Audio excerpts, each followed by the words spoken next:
ओम शांति। 23 अक्टूबर की बाबा की मुरली। मीठे बच्चे, तुम्हारी यात्रा बुद्धि की है, इसे ही रूहानी यात्रा कहा जाता है। तुम अपने को आत्मा समझते हो, शरीर नहीं। शरीर समझना अर्थात उल्टा लटकना। प्रश्न, माया के पंप में मनुष्यों को कौन सी इज्जत मिलती है? उत्तर, आसुरी इज्जत। मनुष्य किसी को भी आज थोड़ी इज्जत देते, कल उसकी बेइज्जती करते हैं, गालियां देते हैं। माया ने सबकी बेइज्जती की है, पतित बना दिया है। बाप आए हैं तुम्हें दैवी इज्जत वाला बनाने। ओम शांति। रूहानी बाप रूहों से पूछते हैं, कहाँ बैठे हो? तुम कहेंगे विश्व की रूहानी यूनिवर्सिटी में। रूहानी अक्सर तो वो लोग जानते नहीं। विश्वविद्यालय तो दुनिया में अनेक हैं। यह है सारे विश्व में एक ही रूहानी विद्यालय, एक ही पढ़ाने वाला है। क्या पढ़ाते हैं? रूहानी नॉलेज। तो यह है स्पिरिचुअल विद्यालय अर्थात रूहानी पाठशाला। स्पिरिचुअल अर्थात रूहानी नॉलेज पढ़ाने वाला कौन है? यह भी तुम बच्चे ही अभी जानते हो। रूहानी बाप ही रूहानी नॉलेज पढ़ाते हैं, इसलिए उनको टीचर भी कहते हैं। सुप्रीम फादर आकर पढ़ाते हैं। अच्छा, फिर क्या होगा? तुम बच्चे जानते हो। इस रूहानी नॉलेज से हम अपना आदि सनातन देवी देवता धर्म स्थापन करते हैं। हम अपना देवी देवता जो आदि सनातन धर्म है वह स्थापन करते हैं। एक धर्म की स्थापना, बाकी जो इतने सब धर्म हैं उनका विनाश हो जाएगा। इस स्पिरिचुअल नॉलेज का सब धर्मों से क्या ताल्लुक है, यह भी तुम अब जानते हो। एक धर्म की स्थापना इस रूहानी नॉलेज से होती है। यह लक्ष्मी नारायण विश्व के मालिक थे ना, उनको कहेंगे रूहानी दुनिया। इस स्पिरिचुअल नॉलेज से तुम राजयोग सीखते हो, राजा स्थापन होती है। अच्छा, फिर और धर्मों से क्या ताल्लुक है? और सभी धर्म विनाश को पाएंगे, क्योंकि तुम पावन बनते हो तो तुमको नई दुनिया चाहिए। इतने सब अनेक धर्म खत्म हो जाते हैं, एक धर्म रहेगा। उसको कहा जाता है विश्व में शांति का राज्य। अभी है पतित अशांति का राज्य, फिर होगा पावन शांति का राज्य। अभी तो अनेक धर्म हैं, कितने अशांति हैं, सब पतित ही पतित हैं। रावण का राज्य है ना। अब बच्चे जानते हैं 5 विकारों को जरूर छोड़ना है, यह साथ में नहीं ले जाने हैं। आत्मा अच्छे व बुरे संस्कार ले जाती है ना। अब बाप तुम बच्चों को पवित्र बनने की बात बताते हैं। उस पावन दुनिया में कोई भी दुख होता नहीं। यह स्पिरिचुअल नॉलेज पढ़ाने वाला कौन है? स्पिरिचुअल फादर, सभी आत्माओं का बाप। स्पिरिचुअल फादर क्या पढ़ाएंगे? Spiritual knowledge. इसमें कोई भी किताब आदि की दरकार नहीं, सिर्फ अपने को आत्मा समझ बाप को याद करना है, पावन बनना है। बाप को याद करते करते अंतमति सोगति हो जाएंगी। यह है याद की यात्रा। यात्रा अक्सर अच्छा है, वह है जिस्मानी यात्राएं, यह है रूहानी। उसमें तो पैदल जाना पड़ता है, हाथ पांव चलाते हैं। इसमें कुछ नहीं, सिर्फ याद करना है। भल कहाँ भी घूमो फिरो, उठो बैठो, अपने को आत्मा समझ बाप को याद करो। डिफ़िकल्ट बात नहीं है, सिर्फ याद करना है। यह तो रियलिटी है ना। आगे तुम उल्टे चल रहे थे। अपने को आत्मा के बदले शरीर समझना, इसको कहा जाता है उल्टा लटकना। अपने को आत्मा समझना, यह है सुल्टा। अल्लाह जब आते हैं तब आकर पावन बनाते हैं। अल्लाह की पावन दुनिया है, रावण की पतित दुनिया है। देह अभिमान में सभी उल्टे हो गए हैं। अब एक ही बार देही अभिमानी बनना है। तो तुम अल्लाह के बच्चे हो, अल्लाह हूँ नहीं कहेंगे। अंगुली से हमेशा ऊपर की तरफ इशारा करते हैं, तो सिद्ध होता है अल्लाह वह है। तो यहाँ जरूर दूसरी चीज़ है, हम उस अल्लाह बाप का बच्चा हूँ, हम भाई भाई हैं। अल्लाह हूँ कहने से फिर उल्टा हो जाएगा कि हम सब बाप हैं, परंतु नहीं, बाप एक हैं, उनको याद करना है। अल्लाह एवर प्योर है, अल्लाह खुद बैठ पढ़ाते हैं। थोड़ी सी बात में मनुष्य कितना मूंझते हैं। शिव जयंती भी मनाते हैं ना। श्री कृष्ण है स्वर्ग का पहला राजकुमार, यह बेहद का बाप इनको राज्य भाग्य देते हैं। बाप जो नई दुनिया स्वर्ग स्थापन करते हैं, उसमें श्री कृष्ण नंबर 1 प्रिंस हैं। बाप बच्चों को पावन बनने की युक्ति बैठ बताते हैं। बच्चे जानते हैं स्वर्ग जिसको वैकुंठ विष्णुपुरी कहते हैं, वह पास्ट हो गया, फिर फ्यूचर होगा। चक्र फिरता रहता है ना। यह ज्ञान अभी तुम बच्चों को मिलता है, यह धारण कर और फिर कराना है। हर एक को टीचर बनना है। ऐसे भी नहीं कि टीचर बनने से लक्ष्मी नारायण बनेंगे, नहीं, टीचर बनने से तुम प्रजा बनाएंगे। जितना बहुतों का कल्याण करेंगे उतना ऊंच पद पाएंगे, स्मृति रहेंगी। बाप कहते हैं ट्रेन में आते हो तो भी बेज पर समझाओ। बाप पतित पावन लिबरेटर हैं, पावन बनाने वाला है। बहुतों को याद करना पड़ता है, जानवर, हाथी, घोड़े आदि। कच्छ मच्छ को भी अवतार कह देते हैं, उनको भी पूजते रहते हैं। समझते हैं भगवान सर्वव्यापी अर्थात सब में है, सबको खिलाओ। अच्छा, कण कण में भगवान कहते हैं, फिर उनको कैसे खिलाएंगे? बिल्कुल ही समझ से जैसे बाहर हैं। लक्ष्मी नारायण आदि देवी देवताएं थोड़े ही यह काम करेंगे, चींटियों को अन्न देंगे, फलाने को देंगे।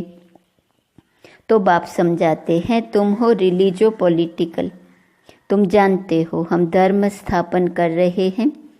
राज्य स्थापन करने के लिए मिलिट्री रहती है, परंतु तुम हो गुप्त, तुम्हारी है स्पिरिचुअल यूनिवर्सिटी।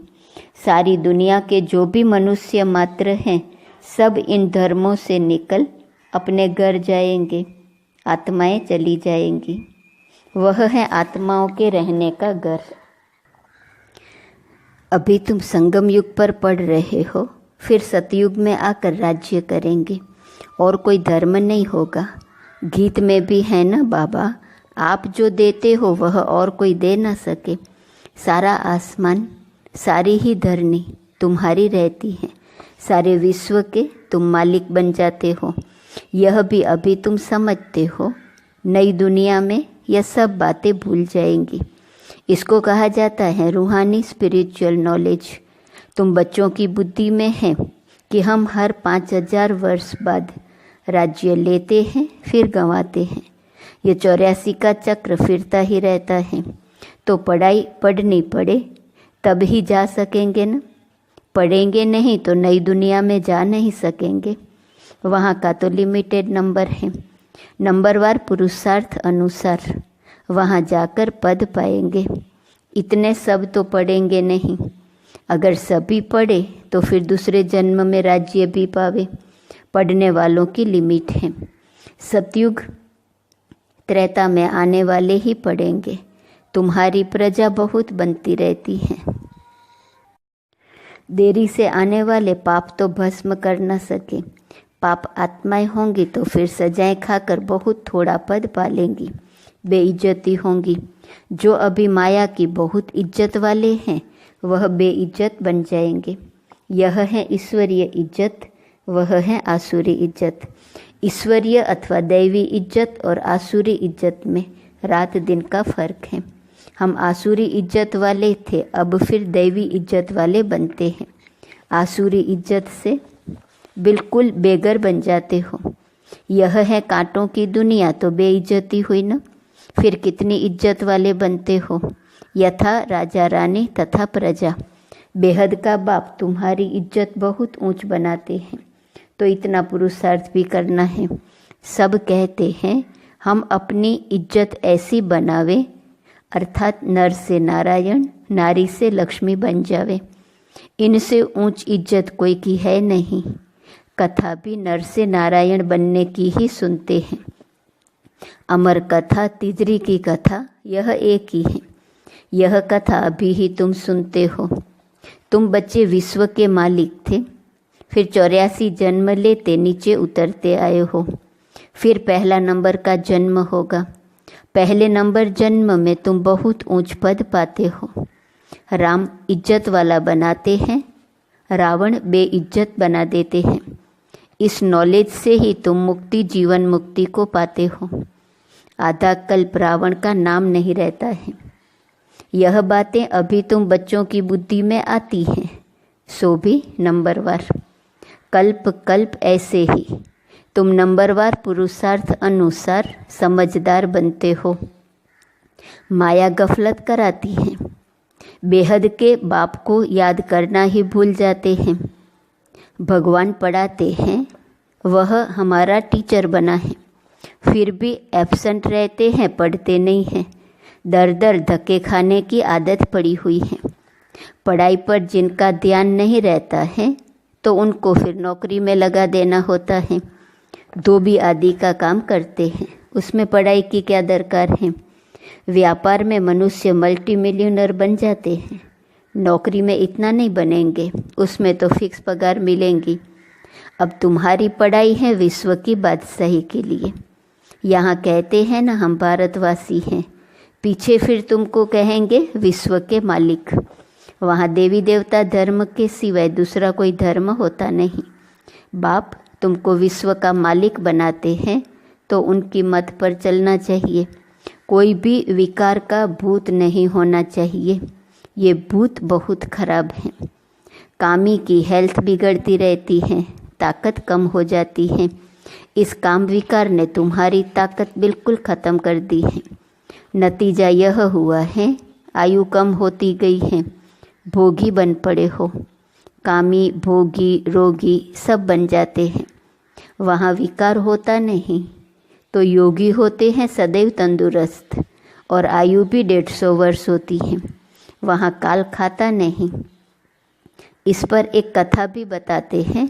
कोई से पूछा गया पहले सुख चाहिए या पहले दुख चाहिए, तो उनको कोई ने इशारा दिया, बोलो पहले सुख चाहिए, क्योंकि सुख में चले जाएंगे तो वहाँ कोई काल आएगा नहीं, अंदर घुस न सके। एक कथा बना दी है। बाप समझाते हैं तुम सुख धाम में रहते हो तो वहाँ कोई काल होता नहीं, रावण राज्य ही नहीं। फिर जब विकारी बनते हैं तो काल आता है। कथाएं कितनी बना दी हैं। काल ले गया, फिर यह हुआ। न काल देखने में आता है, न आत्मा दिखाई पड़ती है। इनको कहा जाता है दंत कथाएं। कनरस की बहुत कहानियां हैं। अब बाप समझाते हैं वहाँ अकाले मृत्यु कभी होता नहीं। आयु बड़ी होती है और पवित्र रहते हैं। 16 कला, फिर कला कम होते होते एकदम 9 कला हो जाते हैं। मैं निर्गुण हारे में कोई गुण नहीं। एक निर्गुण संस्था भी बच्चों की है। कहते हैं हमारे में कोई गुण नहीं, हमको गुणवान बनाओ, सर्वगुण संपन्न बनाओ। अब बाप कहते हैं पवित्र बनना है, मरना भी है सबको। इतने ढेर मनुष्य सतयुग में नहीं होते, अभी तो कितने ढेर हैं। वहाँ बच्चा भी योग बल से होता है। यहाँ तो देखो कितने बच्चे पैदा करते रहते हैं। बाप फिर भी कहते हैं बाप को याद करो। वह बाप ही पढ़ाते हैं। टीचर पढ़ाने वाला याद पड़ता है। तुम जानते हो शिव बाबा हमको पढ़ा रहे हैं। क्या पढ़ाते हैं वह भी तुमको मालूम है। तो बाप अथवा टीचर से योग लगाना है। नॉलेज बहुत ऊंची है। अभी तुम सबकी स्टूडेंट लाइफ है। ऐसी यूनिवर्सिटी कभी देखी जहाँ बच्चे बूढ़े जवान सब इकट्ठे पढ़ते हो। एक ही स्कूल, एक ही पढ़ाने वाला टीचर हो, और जिसमें ब्रह्मा स्वयं भी पढ़ता हो। वंडर है ना। शिव बाबा तुमको पढ़ाते हैं। यह ब्रह्मा भी सुनते हैं। बच्चा चाहे बूढ़ा कोई भी पढ़ सकते हैं। तुम भी पढ़ते हो ना यह नॉलेज। अब पढ़ाना शुरू कर दिया है। दिन प्रतिदिन टाइम कम होता चला जाता है। अभी तुम बेहद में चले गए हो। जानते हो यह 5000 वर्ष का चक्र कैसे पास हुआ। पहले एक धर्म था, अभी कितने ढेर धर्म हैं। अभी सावरंटी नहीं कहेंगे, इनको कहा जाता है प्रजा का प्रजा पर राज्य। पहले पहले बहुत पावरफुल धर्म था, सारे विश्व के मालिक थे। अभी अधर्मी बन पड़े हैं, कोई धर्म नहीं है, सब में 5 विकार हैं। बेहद का बाप कहते हैं बच्चों अब धैर्य धरो, बाकी थोड़ा समय तुम इस रावण राज्य में हो। अच्छी रीति पढ़ेंगे तो फिर सुखधाम में चले जाएंगे। यह है दुखधाम। तुम अपने शांतिधाम और सुखधाम को याद करो, इस दुखधाम को भूलते जाओ। आत्माओं का बाप डायरेक्शन देते हैं, हे रूहानी बच्चों। रूहानी बच्चों ने इन ऑर्गन्स द्वारा सुना। तुम आत्माएं जब सतयुग में सतो प्रधान थी तो तुम्हारा शरीर भी फर्स्ट क्लास सतो प्रधान था। तुम बड़े धनवान थे, फिर पुनर्जन्म लेते लेते क्या बन गए हो। रात दिन का फर्क है। दिन में हम स्वर्ग में थे, रात में हम नरक में हैं। इनको कहा जाता है ब्रह्मा का 100 ब्राह्मणों का दिन और रात। 63 जन्म धक्के खाते रहते हैं। अंधियारी रात है ना, भटकते रहते हैं। भगवान कोई को मिलता ही नहीं। इसको कहा जाता है भूल भुलैया का खेल। तो बाप तुम बच्चों को सारी सृष्टि के आदि मध्य अंत का समाचार सुनाते हैं। अच्छा, मीठे मीठे सिकी लदे बच्चों प्रति माता पिता बाप दादा का याद, प्यार और गुड मॉर्निंग। रूहानी बाप की रूहानी बच्चों को नमस्ते, रूहानी बच्चों की रूहानी बाप को नमस्ते नमस्ते नमस्ते। धारणा के लिए मुख्य सार। पहली पॉइंट, दर दर धक्के खाने की आदत छोड़। भगवान की पढ़ाई ध्यान से पढ़नी है, कभी एब्सेंट नहीं होना है। बाप समान टीचर भी जरूर बनना है, पढ़कर फिर पढ़ाना है। दूसरी पॉइंट, सत्य नारायण की सच्ची कथा सुन, नर से नारायण बनना है। ऐसा इज्जतवान स्वयं को स्वयं ही बनाना है। कभी भूतों के वशीभूत हो, इज्जत गंवानी नहीं है। वरदान, संबंध और प्राप्तियों की स्मृति द्वारा सदा खुशी में रहने वाले सहज योगी भव। सहज योग का आधार है संबंध और प्राप्ति। संबंध के आधार पर प्यार पैदा होता है और जहाँ प्राप्तियाँ होती हैं वहाँ मन बुद्धि सहज ही जाता है। तो संबंध में मेरेपन के अधिकार से याद करो। दिल से कहो मेरा बाबा, और बाप द्वारा जो शक्तियों का, ज्ञान का, गुणों का, सुख शांति आनंद प्रेम का खजाना मिला है, उसे स्मृति में इमर्ज करो। इससे अपार खुशी रहेंगे और सहज योगी भी बन जाएंगे। स्लोगन, देह भान से मुक्त बनो तो दूसरे सब बंधन स्वतः खत्म हो जाएंगे। आज का स्वमान, मैं मधुरता संपन्न हूँ। अव्यक्त इशारे की पॉइंट। 23 अक्टूबर। बाप दादा से तो मिलन मनाते हो, लेकिन बड़े से बड़ा मिलन है आपस में संस्कारों का मिलन। जब यह संस्कार मिलन हो जाएगा तब जय जयकार होंगी। इसके लिए मधुरता के गुण को धारण करो। कटाक्ष के बोल व कटु बोल नहीं बोलो। जैसे मिलन में हाथ मिलाते हैं, यह मिलन है संस्कार मिलन। अगर सबके संस्कार मिलकर बाप समान हो जाए, सबके संस्कार एक समान हो जाए, तो एक राज्य, एक धर्म वाली दुनिया आ जाएंगी। ओम शांति।